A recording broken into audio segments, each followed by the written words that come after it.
পয়গম্বর বলেন, যে বান্দা মসজিদে বা জামাত নামাজ আদায় করবার জন্য বের হয়ে আসে, মসজিদে আসার পরে আল্লাহর এই বান্দা স্বয়ং আল্লাহর মেহমান হয়ে যায়। বান্দা যখন মেহমান, স্বয়ং আল্লাহ ওই বান্দার মেজবান। ওয়া হাক্কুন আলাল মাজুরি আন ইউকরিমাজ যায়ির। আল্লাহ যখন মেজবান হয় তো আল্লাহ কিভাবে এই মেহমানের কদর করবে, আপ্যায়ন করবে। নবীজি বলেন, আল্লাহ পাকের জন্য তখন জরুরি হয়ে যায় যে এই বান্দা মেহমানকে তিনি আপ্যায়ন করেন। আপ্যায়ন করেন মানে হচ্ছে জীবনের সব গুনাহ তার ক্ষমা করে দেয়। সুবহানাল্লাহ। তাহলে আমরা সবাই এখন যে মসজিদে আসছি বা জামাত নামাজ আদায় করবো, আমরা কার মেহমান? আল্লাহর মেহমান। বলেন, কার মেহমান? আল্লাহ আমাদের কি মেজবান। তিনি আমাদের এখন একরাম করবেন, সম্মান করবেন। তিনি আমাদেরকে ক্ষমার মাধ্যমে পুরস্কৃত করবেন। সুবহানাল্লাহ। এই দুনিয়াতে পুরস্কার দিবেন, মেজবানি করবেন, আখিরাতে আল্লাহ পাক মেহমানদারি করবে। সুবহানাল্লাহ।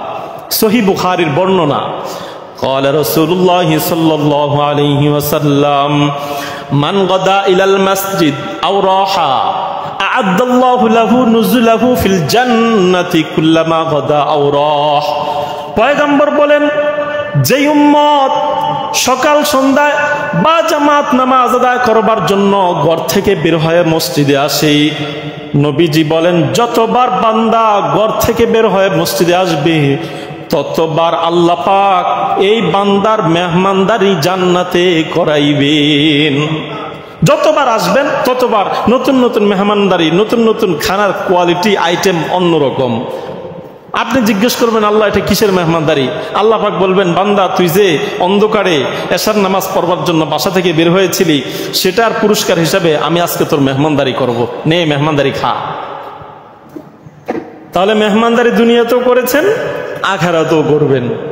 আমরা আল্লাহ পাকের মেহমান হতে চাই কি চাই না? মসজিদে এসে না এসে? তাহলে আসতে হবে। যতবার আসবেন ততবার নতুন নতুন নতুন কোয়ালিটির খাবারের আইটেম দিয়ে আল্লাহ পাক আমাকে আপনাকে স্বয়ং নিজে মেহমানদারি করাবেন। সুবহানাল্লাহ। আলহামদুলিল্লাহি ওয়া কাফা ওয়া সালামুন আলা ইবাদিহিল্লাযীনা ইসতাফা।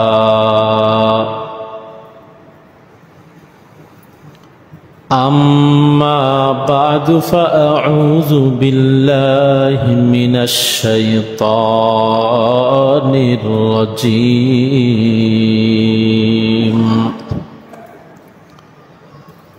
بسم الله الرحمن الرحيم. إن الصلاة تنهى عن الفحشاء والمنكر. وقال رسول الله صلى الله عليه وسلم أعظم الناس أجرا في الصلاة أبعدهم فأبعدهم ممشى.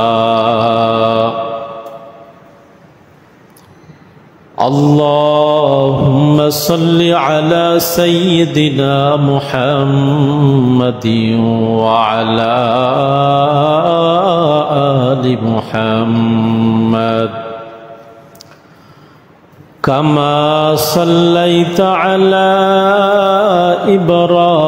إبراهيم وعلى آل إبراهيم إنك حميد مجيد. اللهم بارك على محمد وعلى آل محمد كما باركت على إبراهيم وعلى آل إبراهيم إنك حميد مجيد. بلغ العلا بكماله كشف الدجى بجماله حسنت جميع خصاله صلوا عليه وآله الحمد لله শ্রদ্ধেয় সম্মানিত মুসল্লিয়ানে কেরাম, আল্লাহ পাক পরওয়ারদিগার আলমের অনন্ত অসীম ফজল ও করম, ইহসান ও মেহেরবানি, যিনি আমাদেরকে আজকের জুমার দিন পর্যন্ত হায়াতে বাঁচিয়ে রেখেছেন, শরীর স্বাস্থ্য সুস্থ রেখেছেন, দিল দিমাগ মন মগজ ভালো রেখেছেন। তাই জুমার 2 রাকাত নামাজ পড়বার জন্য আল্লাহ পাক তার পবিত্র ঘর মসজিদে এসে বসে দিনে কিছু আলোচনা করবার ও শুনবার তৌফিক দান করছেন। এই জন্য মালিকের দরবারের অন্তঃস্থল থেকে কালিমাতুশ শুকুর আদায় করি, বলি আলহামদুলিল্লাহ। আজকে জুমার খুতবায় আপনাদের সামনে যে বিষয়টি নিয়ে আলোচনা করব সেটি হচ্ছে জামাতের সঙ্গে নামাজ পড়ার জন্য মসজিদে গমন করার ফজিলত। আবারও বলি, জামাতের সঙ্গে নামাজ পড়ার জন্য মসজিদে গমন করার ফজিলত। নির্দিষ্ট বিষয়ে আলোচনা করার পূর্বে ভূমিকাতে 3টি কথা। 1 নম্বর, আল্লাহ পাক রব্বুল আলামিন মুমিন বান্দার উপরে ঈমান আনার পরে সর্বপ্রথম ইবাদত ফরজ করেছেন নামাজকে, সালাত। মুমিন বান্দার কাছে সবচেয়ে গুরুত্বপূর্ণ আমল কি? নামাজ। কথা ঠিক কিনা? গুরুত্বপূর্ণ আমল এটি। এজন্য এই ব্যাপারে মুমিন বান্দা অত্যন্ত গুরুত্ব আরোপ করবে, এটাই স্বাভাবিক এবং এটাই হওয়া দরকার। 2 নম্বর কথা, এই নামাজকে পড়ার জন্য, আদায় করার জন্য আল্লাহ পাক রব্বুল আলামিন কর্তৃক বান্দাদের উপরে এই জামাতের সঙ্গে নামাজ পড়ার জন্য নির্দেশ দেওয়া হয়েছে। বান্দা যেন এই সালাত আর এই নামাজটা আদায় করে একাকী নয়। কিসের সঙ্গে? কথা বলেন, জামাতের সঙ্গে। তাহলে নামাজ আদায় করতে হবে, বা কি এটা কিসের সঙ্গে আদায় করতে হবে? জামাতের সঙ্গে। এই জামাতের গুরুত্ব শরীয়তের মধ্যে অত্যন্ত কঠিনভাবে এসেছে। ভূমিকার 3 নম্বর কথা, আজকে আপনাদের সামনে যে বিষয়টা নিয়ে আলোচনা করব সেটা হচ্ছে এই জামাতের সঙ্গে নামাজ পড়ার জন্য মসজিদে আসার পথে শরীয়তের পক্ষ থেকে, কোরআন ও সুন্নাহর পক্ষ থেকে বান্দার জন্য যে সকল সওয়াব আর পুণ্যের বিবরণ এসেছে, সেই সকল সওয়াব আর পুণ্যের বিবরণগুলো আমি আপনাদেরকে শোনাবো ইনশাআল্লাহ। অতএব এই আলোচনাটাকে আল্লাহ পাক যেন আমাকে, আপনাদের সবাইকে ইখলাসের সাথে আমলের নিয়তে বলবার এবং শুনবার তৌফিক দান করেন। এই জন্য সকলে বলি আমিন। তো জামাতের সঙ্গে নামাজ আদায় করার জন্য বান্দা যে মসজিদের দিকে রওনা হয়, এই রওনা হওয়ার পথে আল্লাহ পাক তার জন্য কি পরিমাণ সওয়াব রেখেছেন। আমি কোরআন সুন্নাহ ঘাটাঘাটি করে 14টি ফজিলত পেয়েছি। কয়টি? এই 14টি ফজিলত এই সংক্ষিপ্ত পরিসরে যতটুকু আল্লাহ পাক আমাকে তৌফিক দান করেন আলোচনা করব ইনশাআল্লাহ।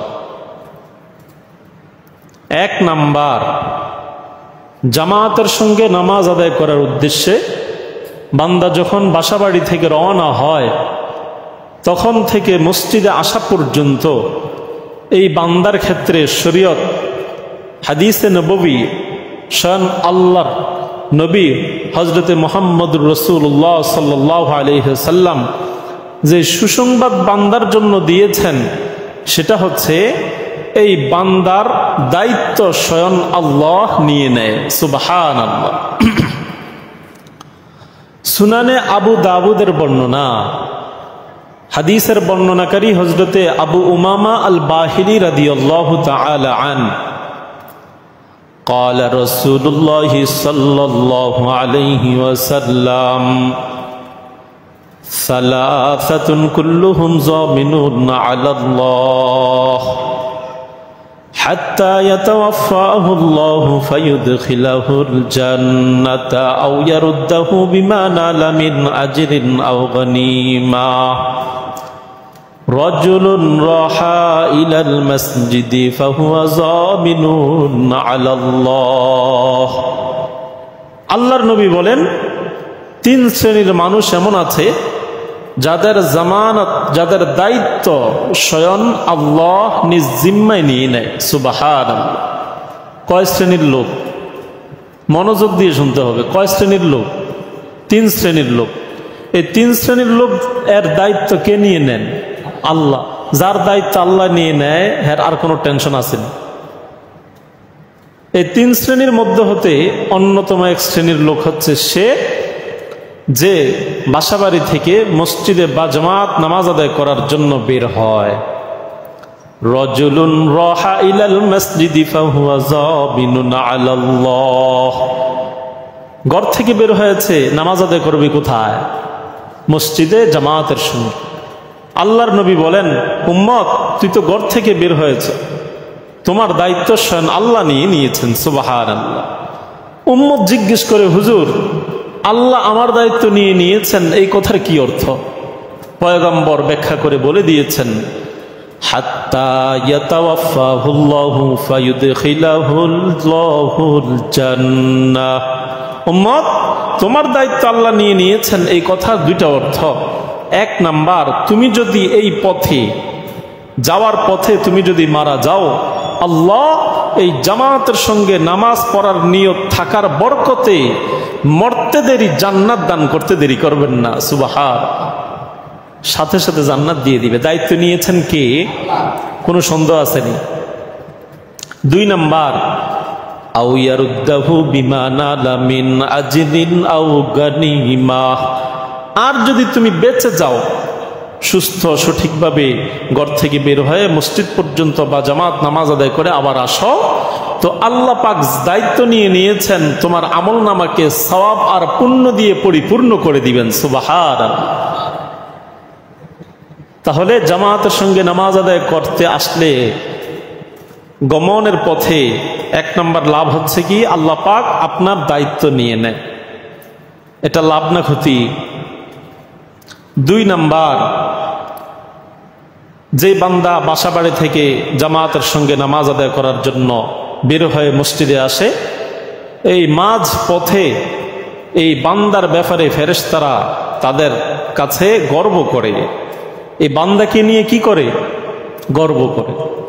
সুনানে তিরমিজির বর্ণনা, হাদিসের বর্ণনাকারী হযরতে আব্দুল্লাহ ইবনে আব্বাস রাদিয়াল্লাহু আনহুমা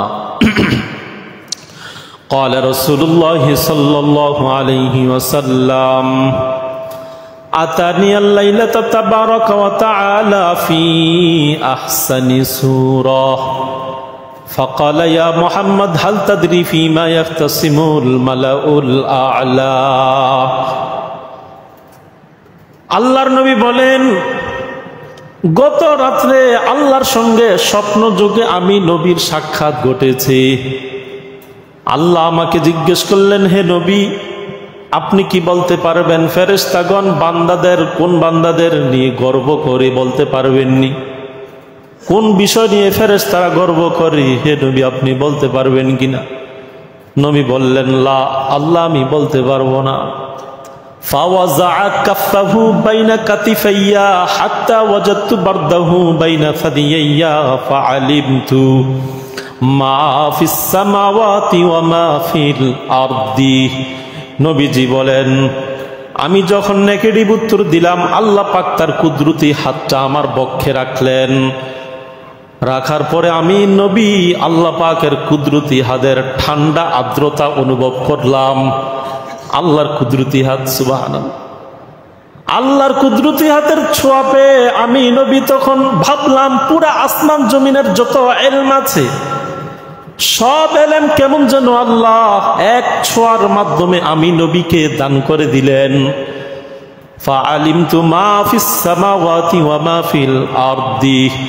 আসমান জমিনের সব জ্ঞানের ভান্ডার আল্লাহ আমাকে কেমন যেন দিয়ে দিলেন। ফাকাল, অতঃপর আল্লাহ আমাকে জিজ্ঞেস করলেন, হে নবী, এখন বলতে পারবেন কিনা ফেরেশতাগণ কোন ব্যক্তি বা কোন আমল নিয়ে গর্ব করে? হাল তাদরি ফিমা ইয়াখতাসিমুল মালাউল আ'লা। নবীজি বললেন, নাআম, হ্যাঁ আল্লাহ এখন বলতে পারবো। আগে বলতে পারবো না, এখন বলতেছে বলতে পারবো। ফিল কাফফারাত। নবীজি বললেন, হ্যাঁ উর্দু জগতের ফেরেশতাগণ কাফফারার বিষয় নিয়ে গর্ব করে থাকেন। কাফফারার বিষয় কি?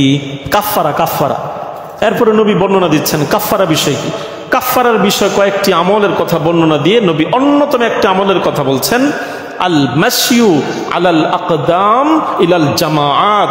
জামাতের উদ্দেশ্যে গমনকারীর প্রতিটা কদম এই কদম নিয়ে ফেরেশতাগণ তাদের কাছে এই বান্দাকে নিয়ে গর্ব করে। সুবহানাল্লাহ। তাহলে বলেন, যে মুসল্লি বাসাবাড়ি থেকে জামাতের সঙ্গে নামাজ আদায় করবার লক্ষ্যে মসজিদে আসে, আসার মাঝ পথে এই বান্দা কার কাছে গর্বের পাত্র হয়? ফেরেশতাদের কাছে। এটা লাভ না ক্ষতি? 2 নম্বর লাভ। 3 নম্বর লাভ হচ্ছে শ্রেষ্ঠ জীবন পাওয়া যায়। যে বান্দার জীবনের আদত আর অভ্যাসই হচ্ছে এটা, যে সে প্রত্যেকটা নামাজ বা জামাত আদায় করার জন্য ঘর থেকে বের হয়ে মসজিদে আসে। এই বান্দা কি জীবন লাভ করে? শ্রেষ্ঠ জীবন লাভ করে। আমার কথা মনে বুঝেন না আপনারা? তো কথা তো বলতে হবে। আপনারা বুঝলেন কি না এটা আমি কেমনে বুঝবো? আমি কথা জিজ্ঞেস করলে আপনারা বলতে হবে। এটা একটা দর্স, ক্লাস, সবক। আপনাকে এই সবক শিখতে হবে, বুঝতে হবে, আজীবন আমল করতে হবে। নচেত এটা কি সার্কাস খেলা নাকি?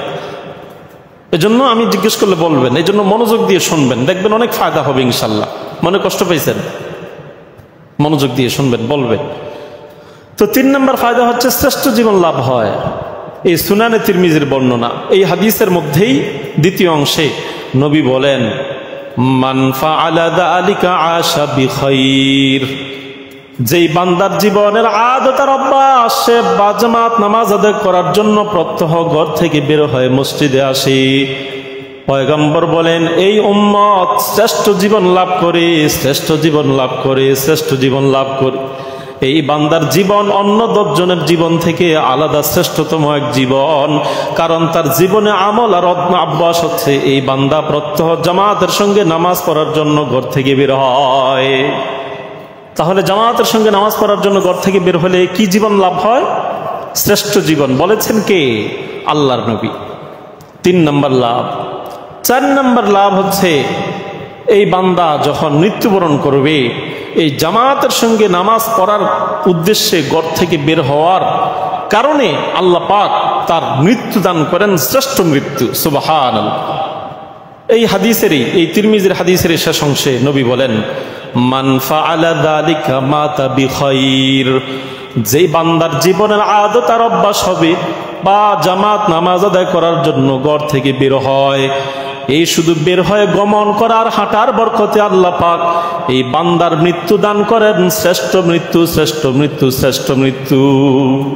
যখন মরে শ্রেষ্ঠ মৃত্যু, শহীদি মৃত্যু, সুন্দর মৃত্যু, মুমিন মুসলমান পাক্কা নামাজির মৃত্যু আল্লাহ পাক তাকে দান করে। এটা লাভ না ক্ষতি? কয় নম্বর লাভ? 4 নম্বর লাভ। 5 নম্বর লাভ হচ্ছে এই বান্দার জীবনের গুনাহগুলো আল্লাহ পাক ক্ষমা করতে থাকে। সুবহানাল্লাহ। সহিহ মুসলিমের বর্ণনা, হাদিসের বর্ণনাকারী হযরত ওসমান ইবনে আফফান রাদিয়াল্লাহু আনহু তিনি বলেন, মান তাওয়াজ্জা ফাসবাগাল ওযু সুম্মা আতা ইলা সালাতিন মাকতুবা ফাসাল্লাহা মাল ইমাম আও মাল জামাআ আও ফিল মসজিদি গফারাল্লাহু লাহু যুনুবা। পয়গম্বর বলেন, যে উম্মত উত্তম রূপে ওযু করে মসজিদে আসে বা জামাত নামাজ আদায় করার জন্য হেঁটে হেঁটে হেঁটে হেঁটে মসজিদে আসে, অতঃপর মসজিদে এসে ইমাম সাহেবের সঙ্গে নামাজ আদায় করে, নামাজ জামাতের সঙ্গে আদায় করে, কিংবা মসজিদে নামাজ জামাত আদায় করে, আল্লাহর নবী বলেন, এই যে হেঁটে হেঁটে মসজিদে আসলো, প্রতিটা কদমে কদমে আল্লাহ পাক এই বান্দার জীবনের গুনাহগুলো ক্ষমা করে দেয়। বান্দা এর জীবনের গুনাহগুলো ক্ষমা হতে থাকে প্রতিটা কদমে কদমে। তাহলে হেঁটে হেঁটে মসজিদে আসার লাভ 5 নাম্বার, আল্লাহ পাক তার জীবনের গুনাহগুলো কি করে? মাফ করে দেয়।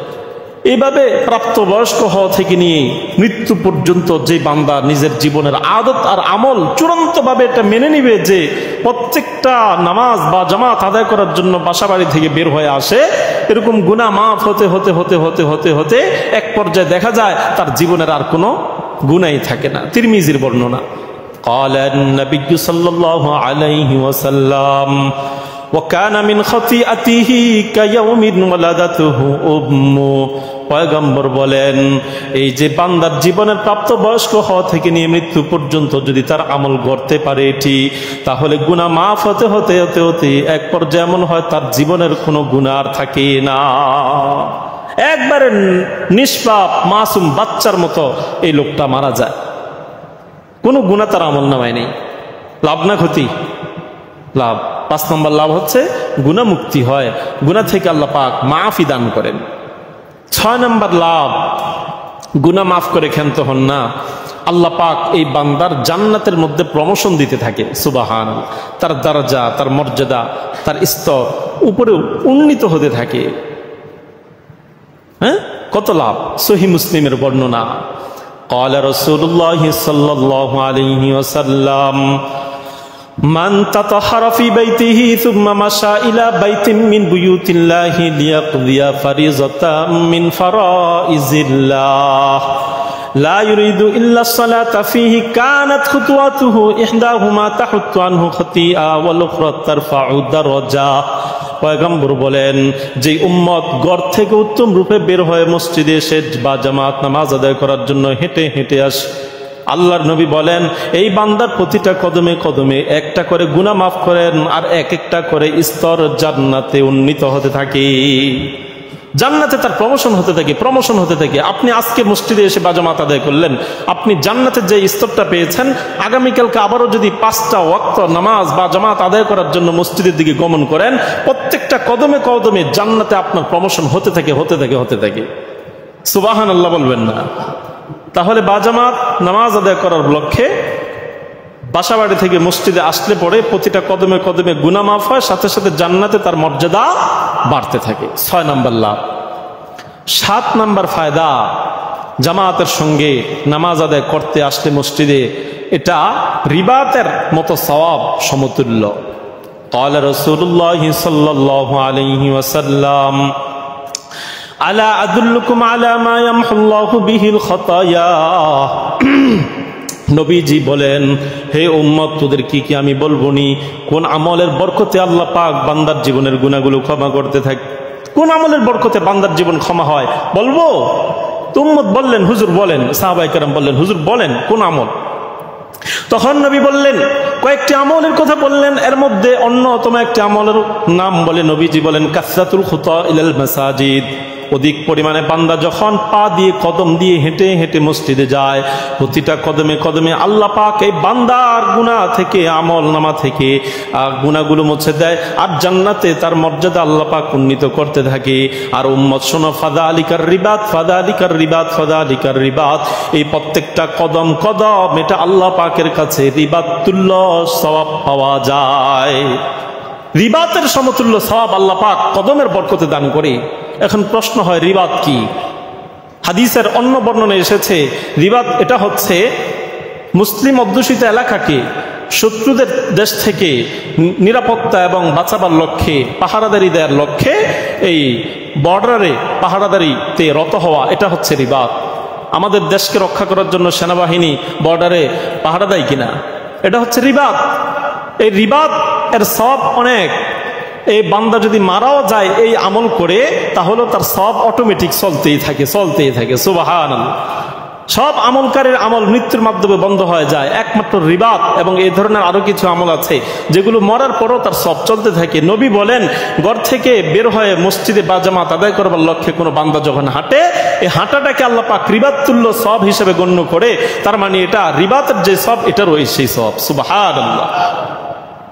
7 নম্বর লাভ হচ্ছে রিবাত তুল্য সওয়াব। 8 নম্বর লাভ, জামাতের সাথে নামাজ আদায় করবার লক্ষ্যে মসজিদে যদি আসেন, তাহলে এর দ্বারা সাদাকার সওয়াব পাওয়া যায়। প্রতিটা কদমে কদমে সাদাকার সওয়াব। সহিহ বুখারীর বর্ণনা, قال رسول الله صلى الله عليه وسلم كل سلامة من الناس عليه صدقة كل يوم تطلع فيه الشمس كل خطوة يخطوها إلى الصلاة صدقة। পয়গম্বর বলেন, প্রতিটা দিন বান্দার জন্য তার 360টি জোড়া থেকে একটা করে সদকা শরীয়ত চেয়েছে। আমাদের শরীরে কয়টি সদকা অঙ্গ আছে? জোড়া আছে কয়টি? 360টি। আল্লাহর নবী বলেছেন, উম্মত, এই 360টি জোড়ার জয়েন্টের পক্ষ থেকে যেন আল্লাহ পাক জীবনের অন্তিম মুহূর্ত পর্যন্ত এগুলো কার্যকর রাখেন, এর জন্য প্রতিদিন তুমি একটা করে সদকা দিবা। আর 360টা জোড়া থেকে একটা করে সদকা দিলে কয়শো টাকা জোড়া সদকা হয়? 360 টাকা। কমপক্ষে 1 টাকা করে যদি সদকা দেন, কয় টাকা সদকা আসবে? 360 টাকা। এত টাকা প্রতিদিন সদকা দেওয়ার জন্য নবীজি বলেছেন। এখন আপনি তো দিতেন না, নবীজি তো বুঝছে কৌমত টাকা পয়সা কিছু দেওয়া লাগবে না। শোন, আমি তোকে সহজ বিকল্প রাস্তা বলে দেই। সেটা হচ্ছে, তুই যখন ঘর থেকে বের হবি, বের হওয়ার পরে প্রতিটা কদমে কদমে আল্লাহ পাক তোকে 360টা জোড়ার পক্ষ থেকে যে সদকা দেওয়ার জন্য বলেছে, এই সদকার আমল, সদকার কাজ আল্লাহ পাক এই কদমের মাধ্যমে নিয়ে নিবে। সুবহানাল্লাহ। 1 কদম ফেলবেন তো একটা সদকা হয়ে যাবে, 2 কদম ফেলবেন তো আরেকটা সদকা হয়ে যাবে, 360টা জোড়ার পক্ষ থেকে সদকা হয়ে যাবে। আপনার প্রতিটা কদমে কদমে টাকা পয়সার সম্পদ কিছু দেওয়া লাগবে না। তাহলে গমন করলে কিসের সওয়াব পাওয়া যায়? সদকার সওয়াব পাওয়া যায়। 8 নাম্বার। 9 নাম্বার, মসজিদে বা জামাত নামাজ আদায় করবার লক্ষ্যে আপনি যখন বাসা বাড়ি থেকে আসবেন, প্রতিটা কদমে কদমে 1 বছর নফল নামাজ এবং 1 বছর নফল রোজার সওয়াব আপনার আমল নামা আল্লাহ পাক দিয়ে দেয়। সুবহানাল্লাহ। সুনানে আবু দাউদের বর্ণনা, قال رسول الله صلى الله عليه وسلم من غسل يوم الجمعة واغتسل وبكر وابتكر ومشى ولم يركب ودنا من الإمام فاستمع ولم يلغو كان له بكل خطوة أجر السنة কিয়ামিহা ওয়া সিয়ামিহা। পয়গম্বর বলেন, জুমার দিন যে বান্দা জুমার নামাজ বা জামাত আদায় করবার লক্ষ্যে ঘর থেকে বের হয়ে আসবে, 6টি কাজ যদি বান্দার পাওয়া যায়। কয়টি কাজ? 6টি কাজ। 6টি কাজের মধ্যে 1 নাম্বার হচ্ছে আগে আগে গোসল করা, পাক সাফ হয়ে নামাজের জন্য প্রস্তুতি নেওয়া। 2 নাম্বার, মসজিদে পায়ে হেঁটে আসা, সাওয়ারিতে আরোহণ না করা, পায়ে হেঁটে আসা। 3 নাম্বার, ইমাম সাহেব খতিব সাহেবের কাছাকাছি বসার চেষ্টা করা, কাছাকাছি বসার চেষ্টা করা, দূরে না, কাছাকাছি বসবে। এরপরে ইমাম সাহেবের খুতবা মনোযোগ দিয়ে শুনবে। এরপরে অহেতুক কোনো কাজ না করবে। এই 6টি কাজ যেই বান্দা জুমার দিন জুমার নামাজ আদায়ের পূর্বে করতে পারবে, এই জুমার নামাজ আদায় করার লক্ষ্যে বান্দা যখন ঘর থেকে বের হয়ে আসলো, 6টি শর্ত পূরণ করার শর্তে আল্লাহ পাক তার প্রতিটা কদমে কদমে 1 বছরের নফল নামাজ, 1 বছরের নফল রোজার সওয়াব তার আমলনামায় লিখে দেয়। সুবহানাল্লাহ। তাহলে মসজিদে এসে বা জামাত নামাজ আদায় করার জন্য ঘর থেকে বের হইলে প্রতিটা কদমে কদমে সওয়াব আছে না নাই? কয় বছরের নফল নামাজ, কয় বছরের নফল রোজা? 1 বছরের নফল নামাজ, 1 বছরের নফল রোজার সওয়াব পাওয়া যায়। 9 নাম্বার লাভ এটা। 10 নাম্বার ফায়দা হচ্ছে, বান্দা যখন ঘর থেকে বের হবে মসজিদে বা জামাত নামাজ আদায় করবার লক্ষ্যে, তখন আল্লাহ পাক তার প্রতিটা কদমে কদমে এক একটা হজ করার সওয়াব তার আমলনামায় লিখে দেন। সুবহানাল্লাহ। সহিহ সুনানে আবু দাউদের বর্ণনা, قال رسول الله صلى الله عليه وسلم মান মাশা ইলা সালাতিন মাকতুবাতিন ফাহিয়া কাহাজ্জাহ, নবীজি বলেন যে বান্দা ফরজ নামাজ বা জামাত আদায় করবার লক্ষ্যে মসজিদে এসে পায়ে হেঁটে মসজিদে আসে, প্রতিটা কদমে কদমে আল্লাহ পাক তার আমল নামার মধ্যে একটি হজ করার সওয়াব লিখে দেয়। হজের সওয়াব। এই বছর হজ করছেন কয়জনে? দেহ হাত উঠান। আসছেননি? কেউ আসে না এখনো? হাজী সাহেব যারা হজ করতে গেছে আসে নাই। যাক, আপনার তো মনে আশা, হায় যদি হজ করতে পারতাম। হয়তো টাকা পয়সা নাই, অথবা সামর্থ্য নাই, অথবা সামনে করবেন, বাকি এখন করতে পারেন নাই। যাই হোক, করতে পারেন নাই। আল্লাহ নবী বলেছেন, উম্মত তোকে হজের বিকল্প পদ্ধতি, হজের সওয়াব পাওয়ার বিকল্প পদ্ধতি আমি তোকে জানিয়ে দেই। সেটা হচ্ছে ফরজ নামাজ জামাতের সঙ্গে আদায় করবার জন্য বাসা বাড়ি থেকে তুই বের হবি, প্রতিটা কদমে কদমে আমি আল্লাহর পক্ষ থেকে বলছি, আল্লাহ পাক তোমার আমল নামায় হজের সওয়াব দান করবেন। সুবহানাল্লাহ।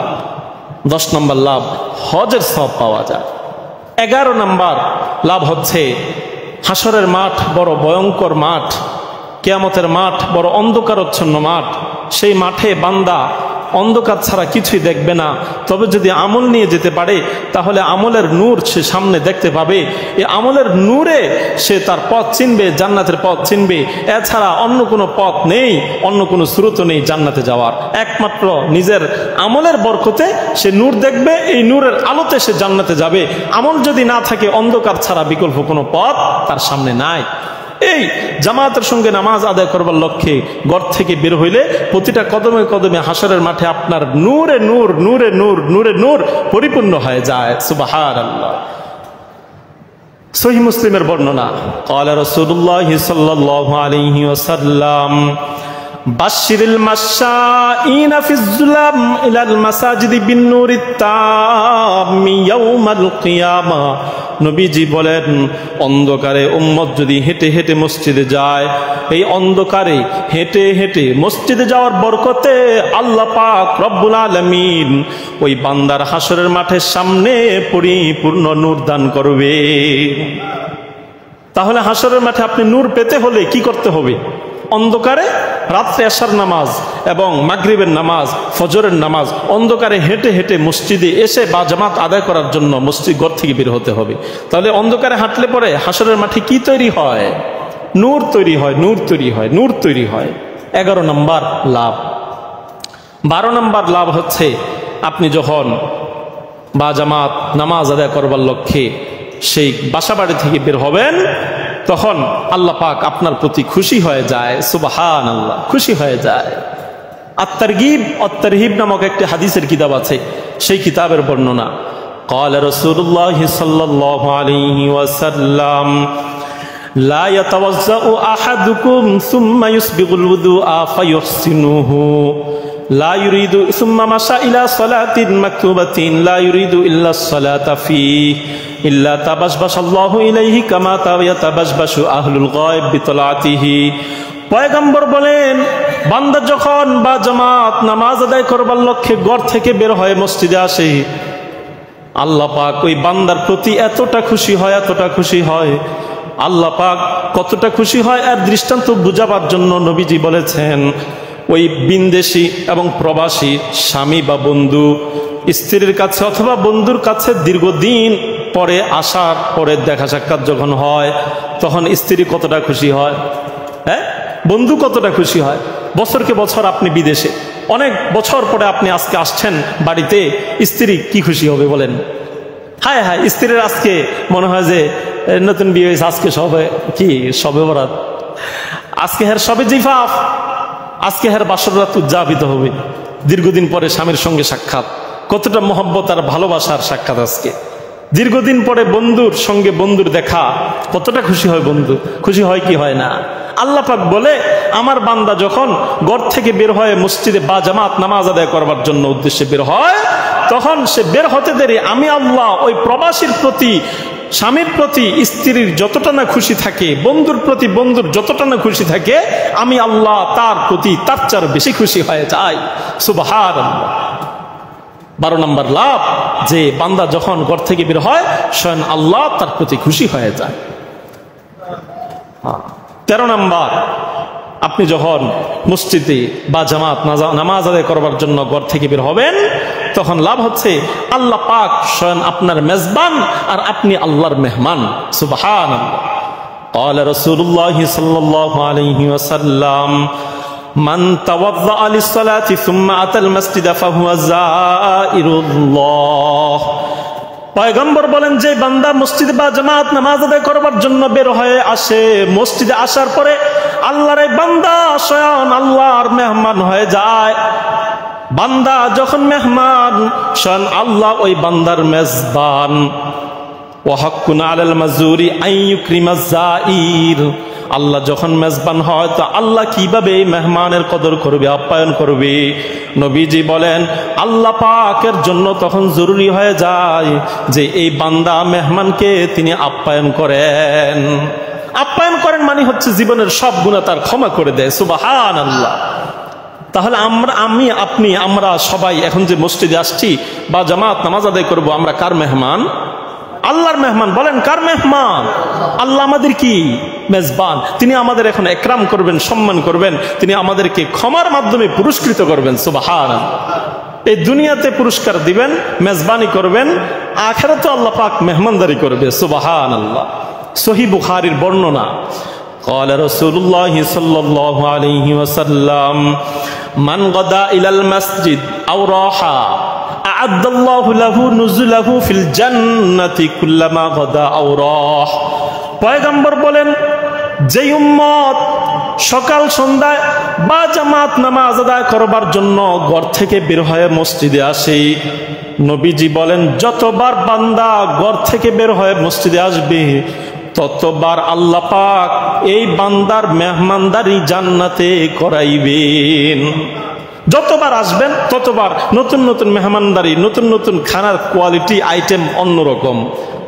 আপনি জিজ্ঞেস করবেন, আল্লাহ এটা কিসের মেহমানদারি?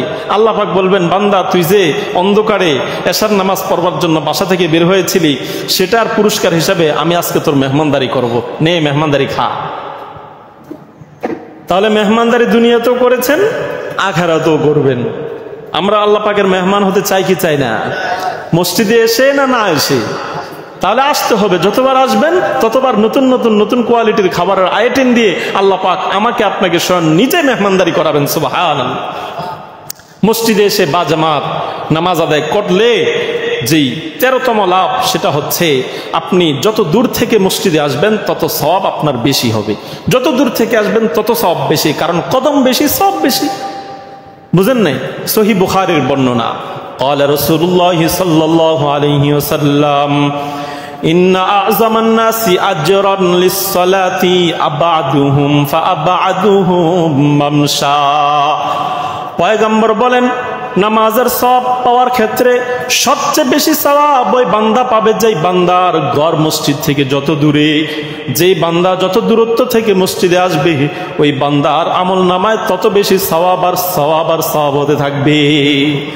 তাহলে বলেন, মসজিদে আসার পথে সওয়াব আছে না নাই? কম না বেশি? এটা বেশিটা কখন? যখন দূরত্ব যত বেশি হবে। এজন্য মসজিদ থেকে দূরে বাসা হলেও লাভ, হাঁটা বেশি হয়, সওয়াবও বেশি হয়। বুঝেন নাই কথা? এজন্য যত বেশি পারেন ছোট ছোট কদম দিয়ে মসজিদে আসার চেষ্টা করবেন, কারণ প্রতিটা কদমে কদমে আপনার আমলনামায় কি উঠছে? সব সব সব। 13 নম্বর লাভ বাঁচতেছে 13, আমারও 13। সর্বশেষ 14 বাজবে, 15 বাজবে, আমার 14 নম্বর ফায়দা শেষ হবে। সর্বশেষ লাভ হচ্ছে বান্দা যখন মসজিদে বা জামাত নামাজ আদায় করবার জন্য আসবে তখন আল্লাহ পাক তার ব্যাপারে কি সুসংবাদ দিছে। আল্লাহু আকবার, আল্লাহু আকবার। এতগুলো ফজিলত বর্ণনা করার পরও নবীজি অবাক যে এত ফজিলত জামাতের, যার কারণে নবীজি কখনো জামাত ছাড়া নামাজ পড়েন নাই, কখনো পড়েন নাই। এই জন্য জামাতের ক্ষেত্রে এতটা গুরুত্ব উম্মত বুঝছে গুরুত্ব, যার কারণে এক ওয়াক্ত নামাজও জামাত ছাড়া সে পড়তে রাজি না। এখন এই উম্মত এত ফজিলত শোনার পরে যদি সে বাড়ি থেকে এসে দেখে জামাত ছুটে গেছে, তাহলে তো সে স্টক করবে, কারণ তার অনেক ফজিলত হাতছাড়া হয়ে গেছে, তাই না?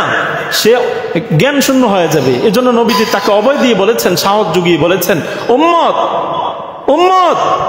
তুই জামাতের ফজিলত পাওয়ার জন্য বাড়ি থেকে বের হয়ে মসজিদে এসে দেখেছ যে জামাত ছুটে গেছে, তাহলে ভয়ের কোনো কারণ নাই, চিন্তার আর টেনশনের কোনো কারণ নাই, তোমার জন্য সওয়াব আছে আলাদা। কি সওয়াব? মুসনাদে আহমদের বর্ণনা, ক্বালা রাসূলুল্লাহ সাল্লাল্লাহু আলাইহি ওয়াসাল্লাম, পয়গম্বর রাহমাতুল লিল আলামিন বলেন, নবী বলেন, মান তাওয়াদ্দা লিস-সালাতি সুম্মা রাহিলা ইলাল মাসজিদি ফাওয়াজাদান নাসা ক্বাদ সাল্লু আতাহুল্লাহু আজরা মান সাল্লাহা ওয়া হাদারাহা।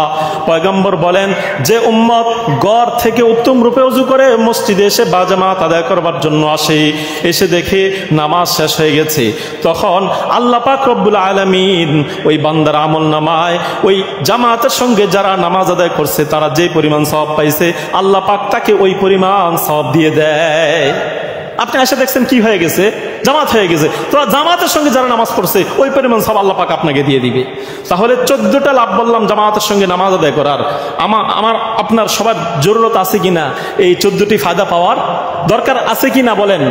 তাহলে মসজিদে এসে নামাজ পড়তে হবে কি হবে না বলেন?